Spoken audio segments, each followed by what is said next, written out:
యేసు ఎవరు అనే భాగాల్ని మనం కొన్ని రోజులు ధ్యానం చేశాం. యేసు స్ఫటికము వంటి బండ అని, యేసుక్రీస్తు అందరికీ ప్రభువని, యేసుక్రీస్తు అధికారం కలిగిన వాడని, యేసుక్రీస్తు కాపరి అని, యేసుక్రీస్తు గొర్రెపిల్ల అని, యేసుక్రీస్తు విమోచకుడు అని, యేసుక్రీస్తు యోధాగోత్రపు సింహమని మనం దాదాపు 7 పాఠాలు ధ్యానం చేశాం. ఎన్ని పాఠాలు? ఒక 8 పాఠాలు మనం ధ్యానం చేయడం జరిగింది. అయితే ఈ రోజున యేసు ప్రభు ఎవరో సింపుల్గా చెప్తా, జాగ్రత్తగా వినండి. ఎక్కువ సమయం చెప్పకుండా తక్కువ సమయం చెప్తారు. యేసు ప్రభు ఎవరు? ఆయన కర్త. చెప్పండి, ఆయన ఎవరు? ఒకసారి బంగారం తెరవండి. ఆయన ఎవరు? కర్త. కర్త అంటే నిర్మాణకుడు. యేసు ప్రభు ఎవరంటే కర్త. ఏ కర్త అయినా? యెషయా గ్రంథం 45వ అధ్యాయం 18వ వచనం. యెషయా గ్రంథం 45వ అధ్యాయము 18వ వచనం. ఆకాశములకు సృష్టికర్త, అండర్లైన్ చేసుకోండి. ఆకాశములకు సృష్టికర్త. చదవండి. ఆకాశములకు సృష్టికర్త అయిన యెహోవా దేవుడు ఆయన భూమిని కలుగజేసి దానిని సిద్ధపరిచి, భూమిని కలుగు చేసి దానిని సిద్ధపరిచి స్థిరపరిచారు. నిరాకారముగా ఉండినట్లు ఆయన ఈ భూమిని సృజించలేదు. నివాస స్థలముగా ఉండినట్లుగా ఈ భూమిని దేవుడు సృజించెను. అయిపోయింది. ఈ 45వ అధ్యాయము 18వ వచనంలో ఏం రాయబడిందంటే, యేసుక్రీస్తు ఎవరు అంటే సృష్టికర్త. సృష్టికర్త. ప్రపంచంలో ఉన్న 7 ఖండాలలో ఉన్న ప్రజలకు సృష్టికర్త ఎవరో అర్థం కాక, సృష్టి నిర్మాణకుడు ఎవరో అర్థం కాక చాలా మంది ప్రజలు సృష్టిని ఆరాధన చేస్తున్నారు. కనబడుతున్న గాలిని, కనబడుతున్న వర్షాన్ని, కనబడుతున్న సూర్యుడిని, కనబడుతున్న నక్షత్రాలని, కనబడుతున్న చంద్రుణ్ణి, కనబడుతున్న చెట్లను సృష్టికర్తగా ప్రజలు ఆరాధిస్తూ ఉన్నారు.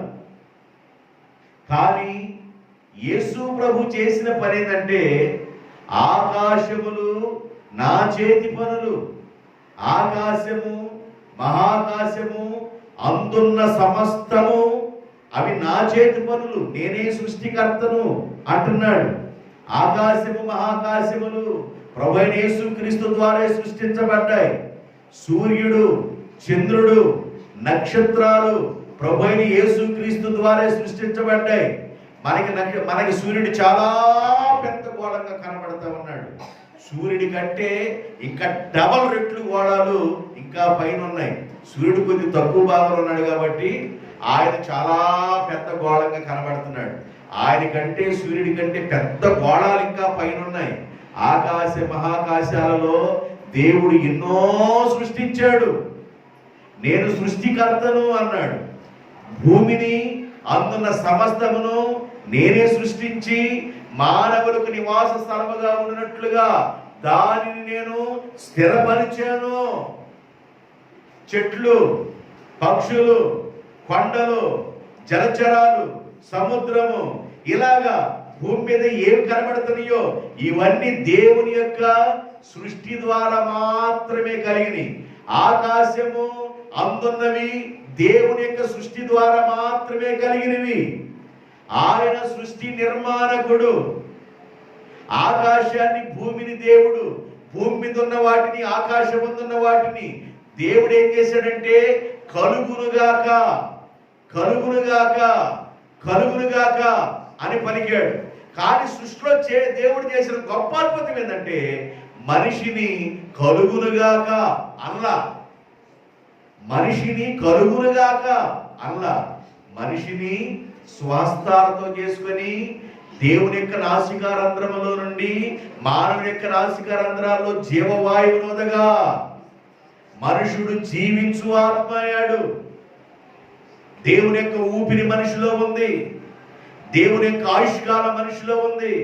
దేవుడు తగినంత ఆయుష్కాలం మనిషిలో సెట్ చేశాడు. ప్రపంచ నిర్మాణకుడిగా ఉన్న ఆయన ఆదాములో నుండి కోట్ల కోట్ల కోట్ల మంది జనం రావాలని ఆదాములో ప్రపంచంలో ఉన్న జాతులను ఆయన సృష్టించడం ప్రారంభించాడు.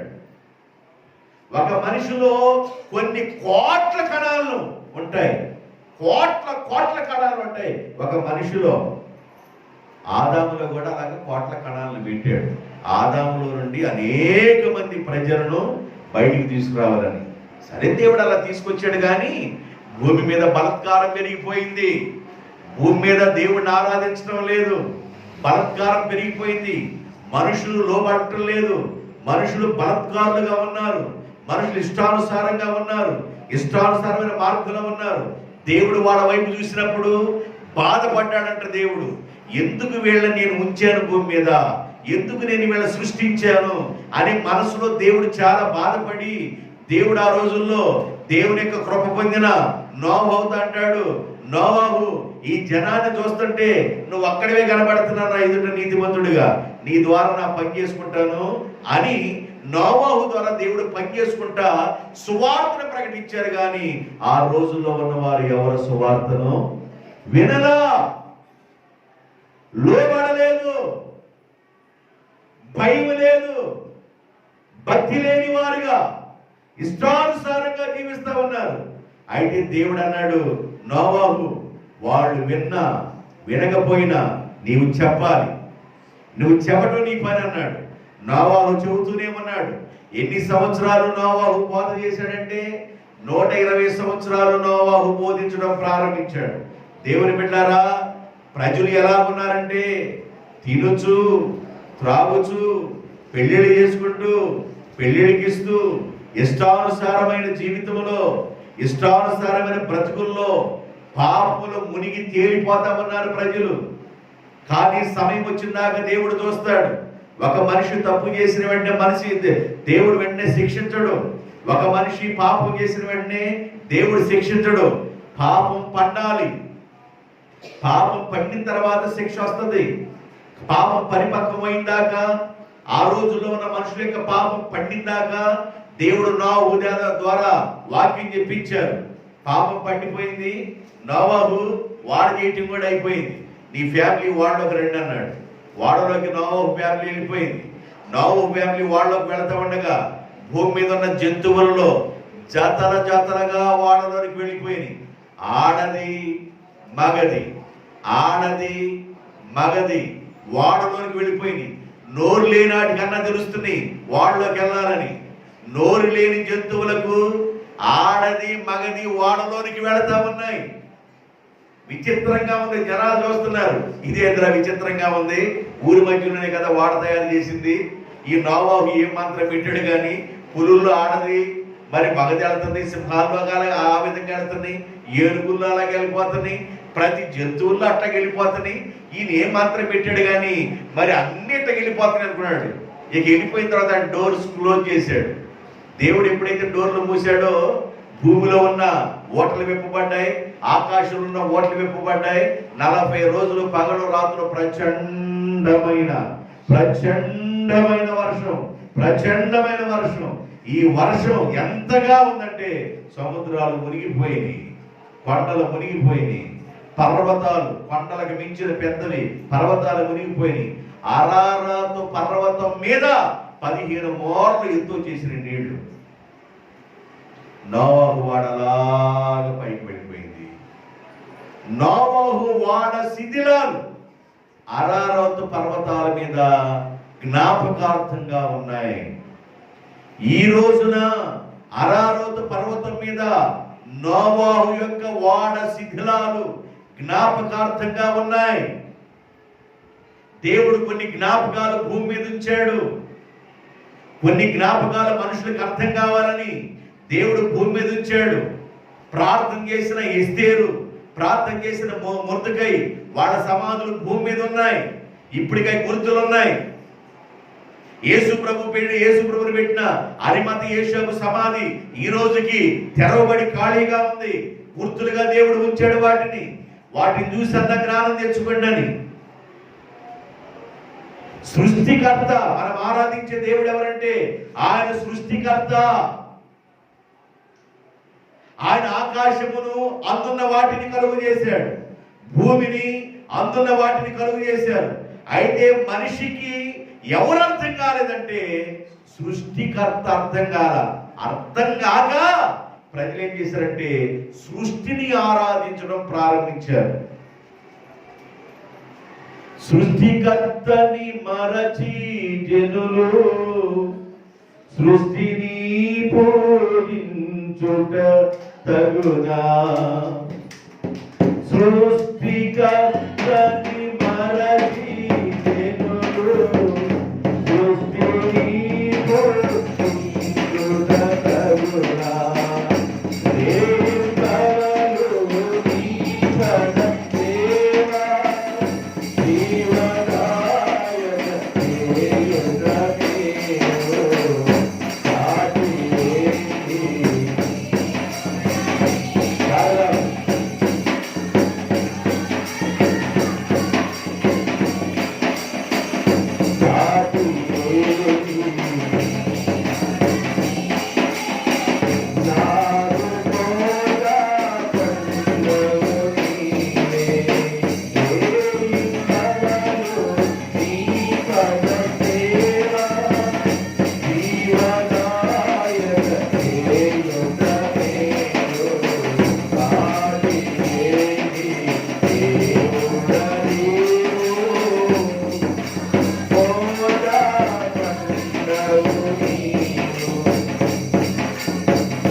యేసు ప్రభు ఎవరంటే సృష్టికర్త, సృష్టి నిర్మాణకుడు.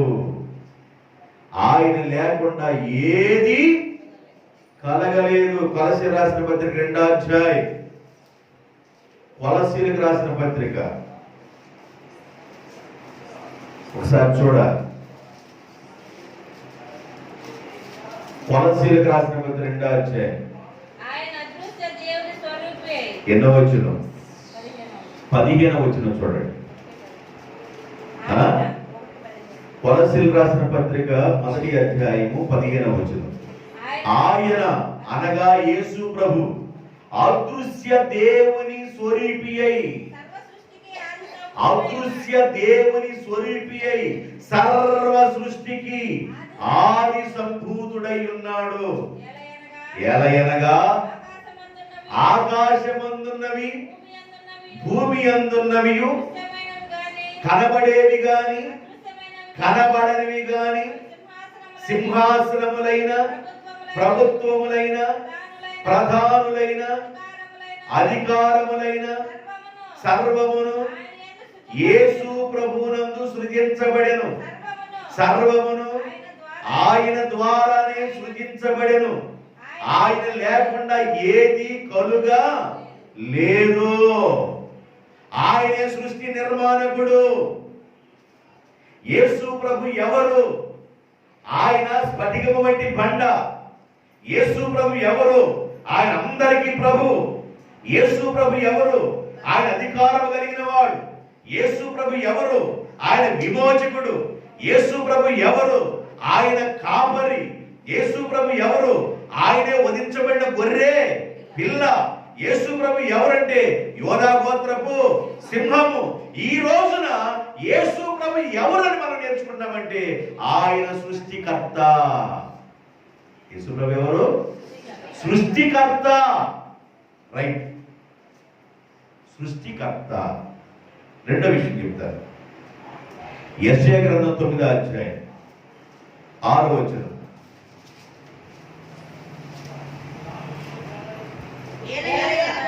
ఏలయనగా మనకు శిశువు పుట్టును, మనకి కుమారుడు అనుగ్రహించబడును, ఆయన భుజముల మీద రాజ్యభారముండును.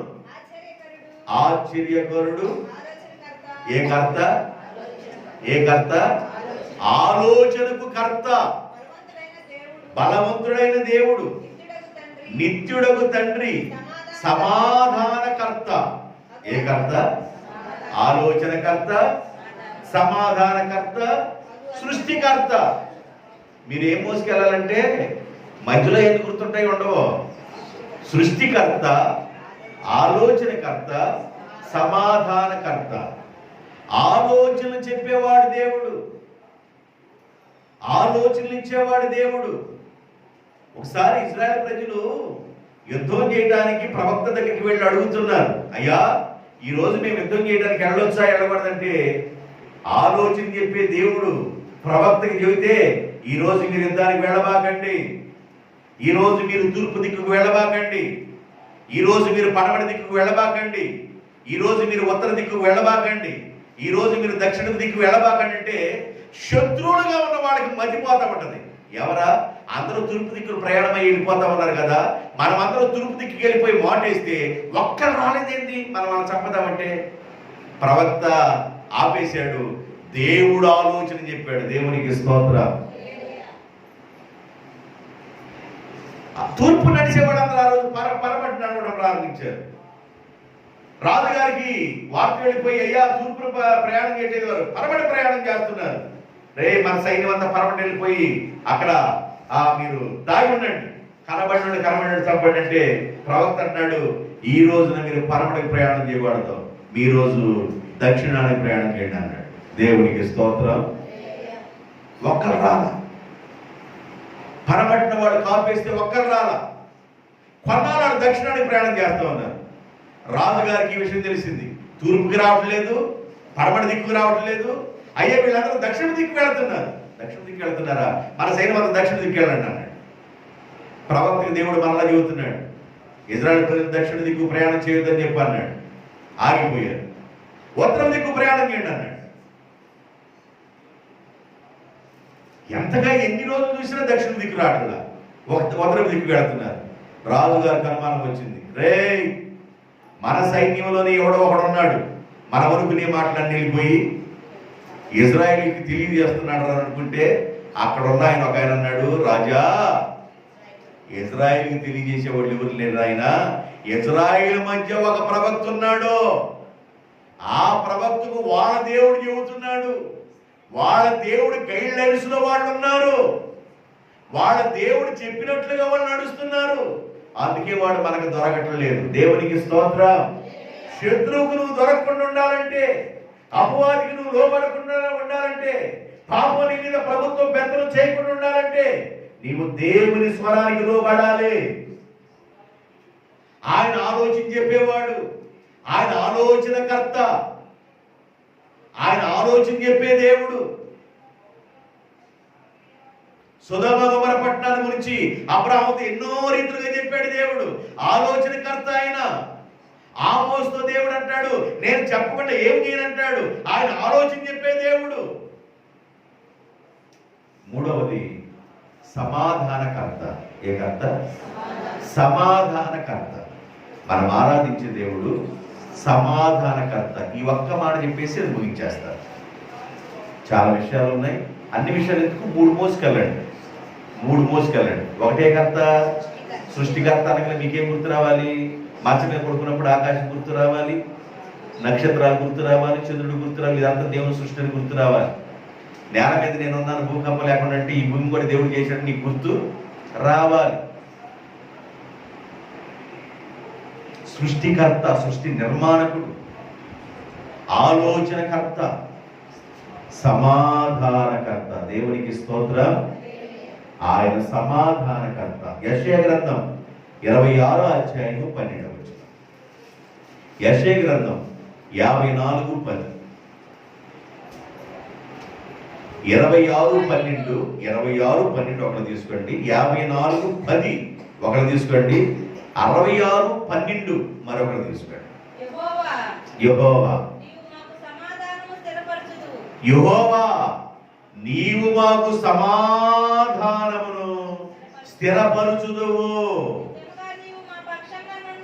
నిజముగా నీవు మా పక్షమున ఉండి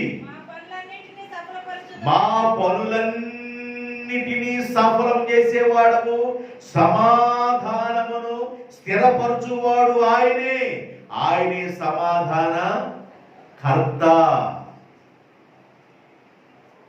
సొలొమోను 40 సంవత్సరాల రాజ్యాన్ని పరిపాలన చేసినప్పుడు ఇజ్రాయెల్ దేశం సమాధానముగా ఉంది.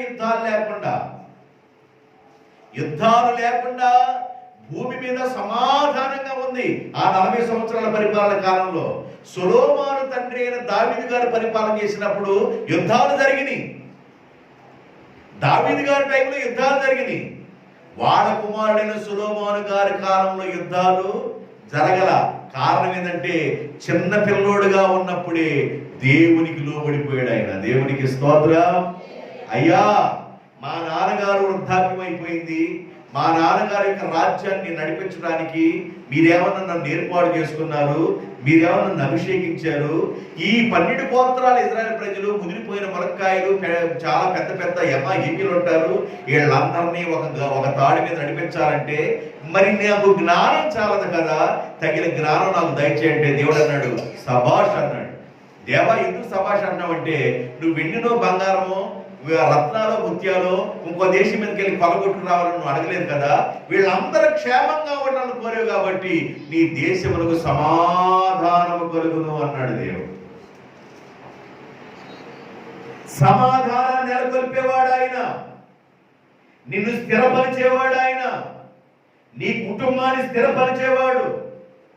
గందరగోళాలు లేకుండా సమాధానం,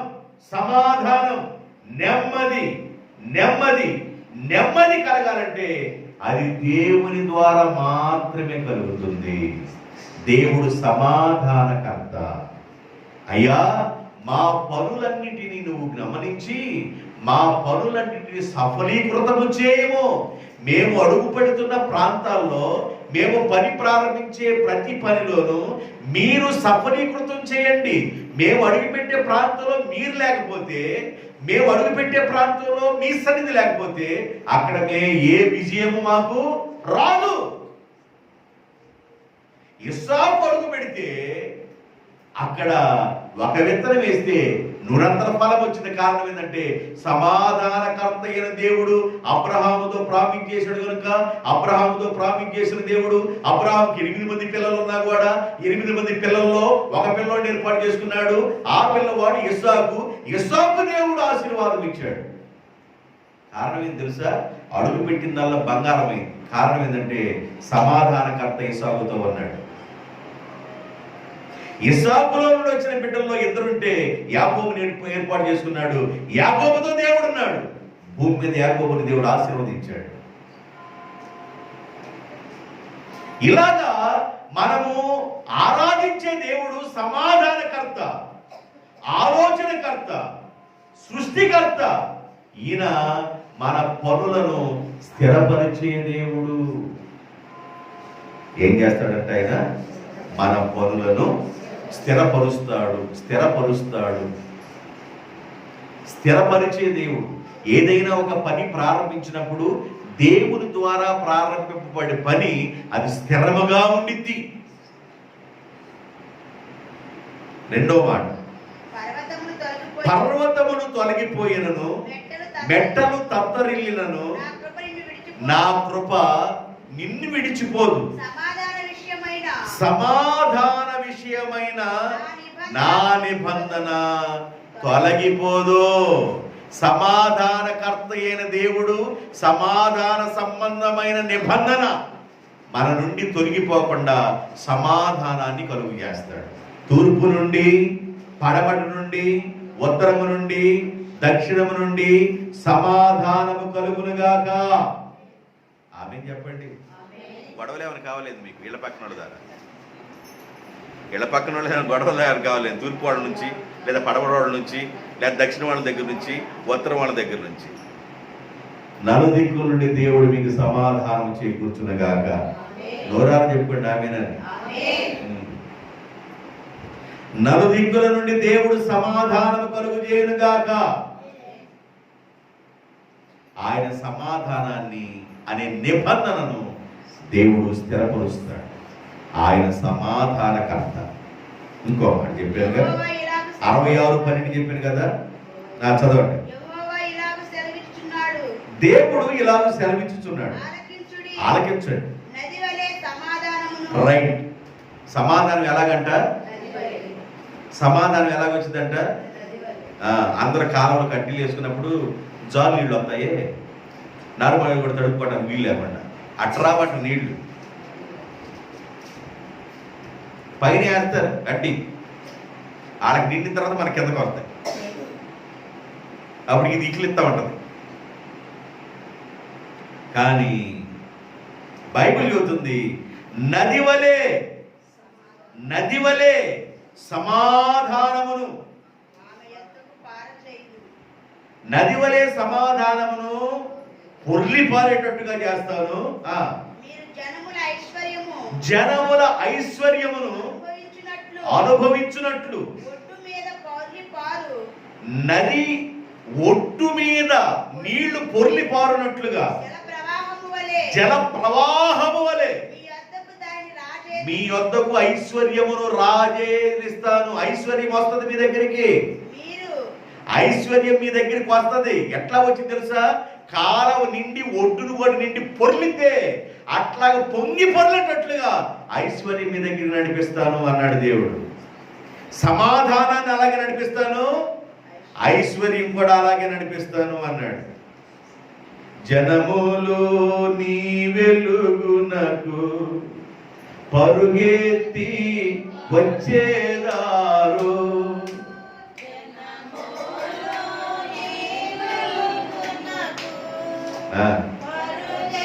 ఉపవాస ప్రార్థన కదా.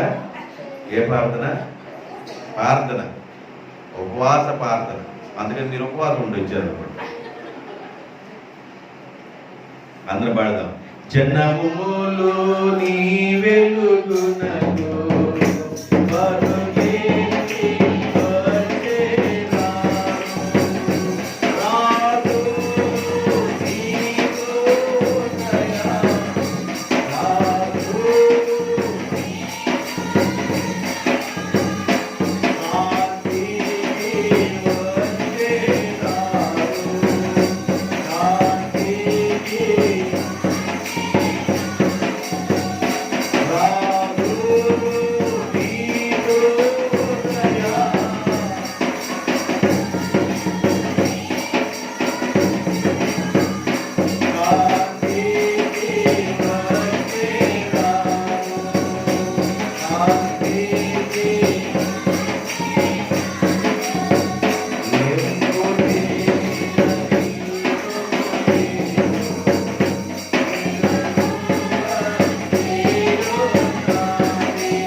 జనముల ఐశ్వర్యమును సమాధానమును మీ దగ్గరికి వచ్చును. దేవునికి స్తోత్రం. నేను సమాధానమనే నిబంధనను స్థిరపరుస్తాను. సమాధానం అనే ఈ నిబంధన నది పొర్లినట్లుగా పొర్లి మీ దగ్గరికి వచ్చింది. అంత మాత్రమే కాకుండా ఐశ్వర్యము కూడా నది పొర్లి పారుతున్నట్లుగా ఐశ్వర్యం మీ దగ్గరికి వచ్చింది అన్నాడు దేవుడు. సముద్రపు వ్యాపారములు తిప్పబడతాయి అన్నాడు. దీని అంతటి మూల కారణం ఏంటంటే వెలుగు మన మీదకి రావాలి. ఏం రావాలి? వెలుగు రావాలి. మళ్ళీ చెప్పండి, ఏం రావాలి? గట్టి చెప్పండి, ఏం రావాలి? చీకటి వస్తుంది చాలా మందికి. అయ్యో రాత్రి నిద్రపోతేను గిల్లెళ్ళట్టున్నాయా కాలు ఎవరో, దెయ్యాలు కళ్ళ వస్తున్నాయి చాలా మందికి. వెలుగు రావట్లా, చీకటి వస్తుంది. ఎప్పుడు చూసినా దరిద్రపు కాళ్ళే చెబుతామంటారు. దరిద్రపు కాలంలో వెలుగు రావాలి నీ మీదకి.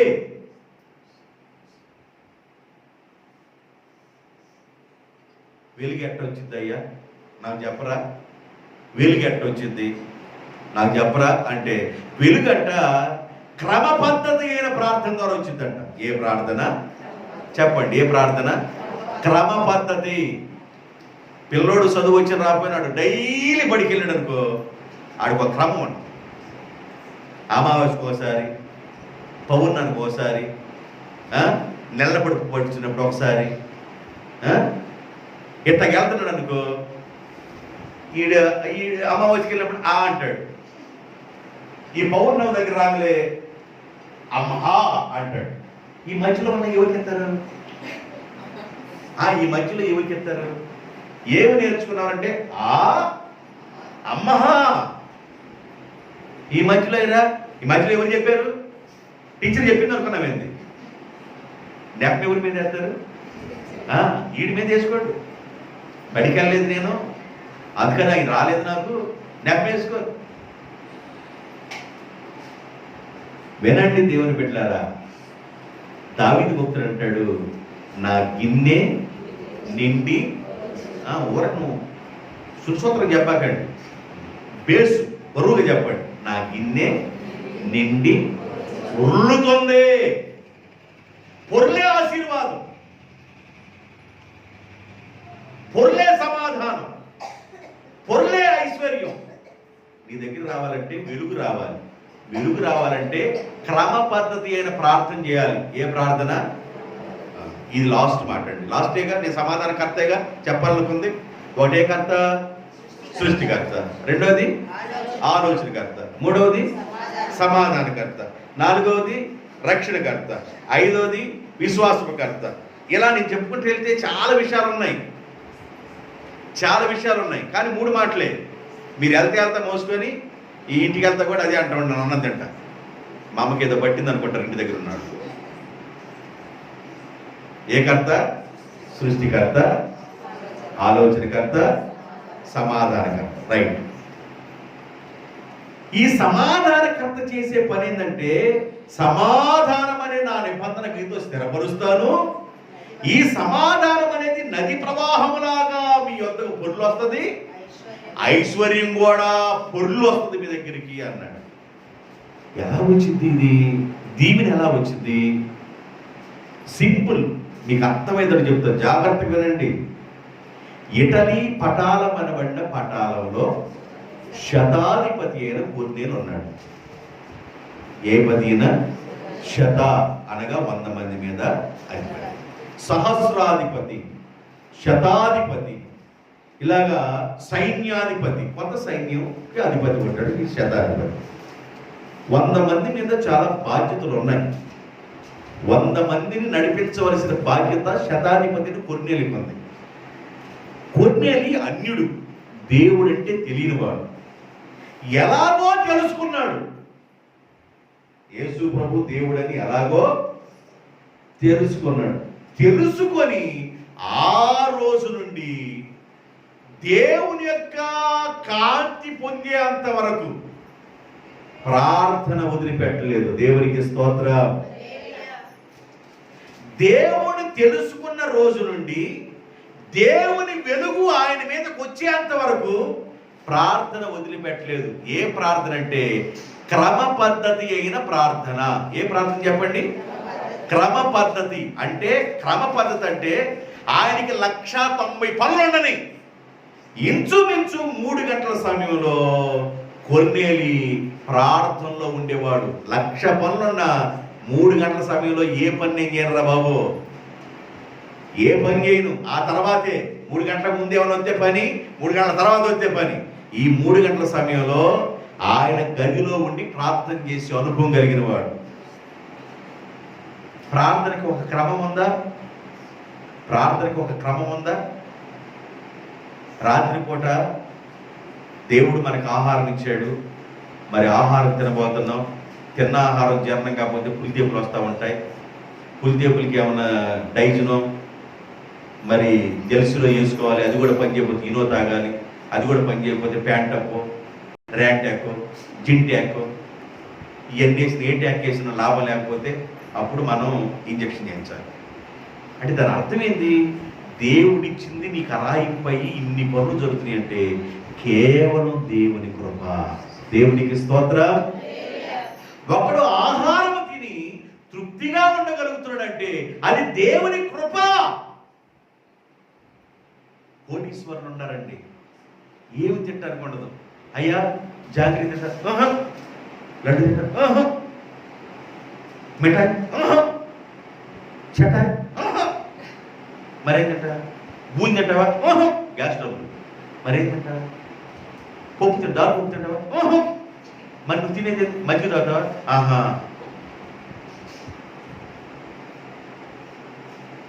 దాల్ పప్పు లేదు, మిఠాయి లేదు, జాంగ్రీ లేదు. అంటే ఒక మనిషిలో ఉన్న ప్రాబ్లమ్స్ అలా ప్రారంభమయ్యి ఏమి తింటారు లేదండి. ఎంత తింటే ఆ మనిషి దాన్ని ఆరాయించుకోలేక చాలా బాధపడేవాడు భూమి మీద ఉన్నారండి. కోటీశ్వరుల్లో ఉన్నారు, కోట్లు ధనం ఉంది, కానీ వారు అనుకున్న తినలేకపోతున్నారు. కానీ దేవుని మహాప్రభు ఏంటంటే కష్టపడతాను, నీవు పచ్చడి వేసుకుని తిన్నా కూడా, కారంతో తిన్నా కూడా హాయిగా ఉండగలుగుతున్నావు అంటే అది కేవలం దేవుని కృప. 1,00,000 పనులుండని, ఎన్నో బాధ్యతలుండని 3 గంటల సమయంలో ప్రార్థన చేయటం మానేవాడు కాదు. ఇది క్రమం, క్రమ పద్ధతి అయిన ప్రార్థన చేయాలండి. ఏ ప్రార్థన చేయాలి? క్రమం తప్పకూడదు.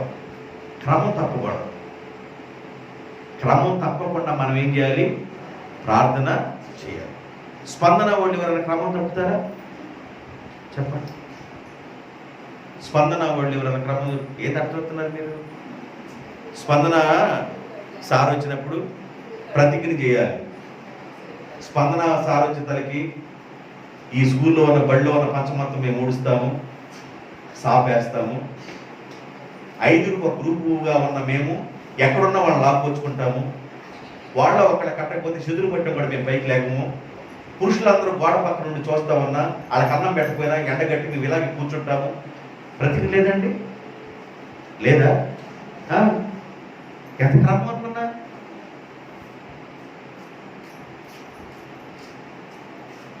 గోడ పక్కన నుంచొని ఏమా ఏం కట్టమంటే నేను రావటం లేదు. ఇప్పుడు మేము 5 బ్యాచ్లు వేయటం లేదు, మిగతా బ్యాచ్లు కట్టేసి మా బ్యాచ్లో ఫలానంగా అట్లా. ఇక మేము అందుకని మమ్మల్ని అందరూ కూర్చోబెట్టాడు. ఆకలి అవుతుంది, వేసుకొని తిను.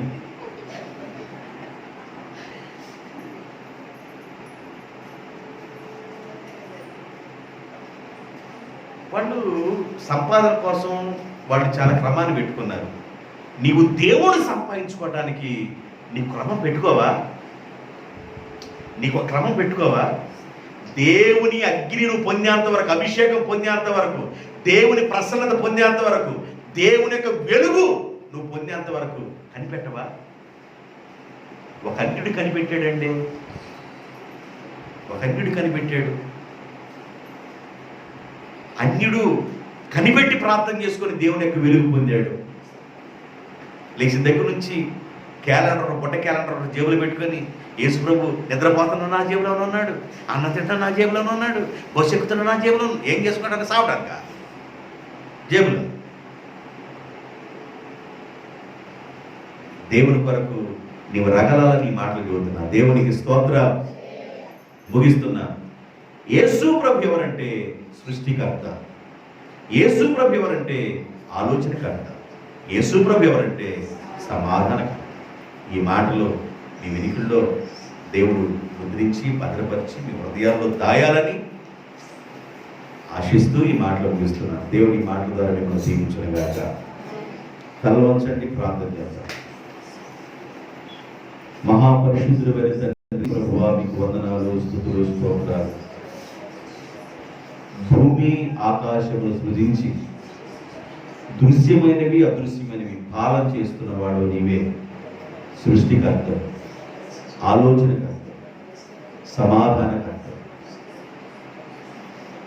నీ పిల్లలకు సమాధానము నది ప్రవహించినట్లుగా వచ్చిద్దని, జనముల ఐశ్వర్యము నది పొంగి పొర్లుతున్నట్లుగా వచ్చిద్దని, అలా రావాలంటే ఒక వ్యక్తి దేవుని యొక్క క్రమంలో ఉండాలని ఈరోజు మాతో మాట్లాడినందుకు స్తోత్రాలు. చేరుచిన బిడ్డలను దీవించండి, మీ బిడ్డలను ఆశీర్వదించండి, మీ కృపను సమృద్ధిగా దయచేయండి. నా ప్రభువా, దినములు చెడ్డ దినాల్లో మేమున్నాం, చాలా దుర్దినాల్లో ఉన్నాం, సువార్త బ్రేక్ పడే రోజుల్లో ఉన్నాం. నా తండ్రి, సువార్త అనుకున్నంత ఈజీ ప్రాసెస్లో ఉండని రోజుల్లో మేము ఉన్నాం. కనుక మీ వాక్యాన్ని ఉపదేశిస్తున్నప్పుడు వాక్యాన్ని గట్టిగా పట్టుకోవడానికి, మోసుకొని పోవడానికి, హృదయంలో చేర్చుకొని భద్రం చేసుకోవడానికి కృప దయచేయండి. చేరొచ్చిన ప్రతి బిడ్డల పేరు పేరు చొప్పున దీవించమని, ఆశీర్వాదాలతో నింపమని, కుటుంబాలను మీ బిడ్డలకు కలిగిన సమస్తము మీరు ఆశీర్వదించండి. యేసయ్య నామములో ప్రార్థన చేయుచున్నాను తండ్రి. ఆమేన్.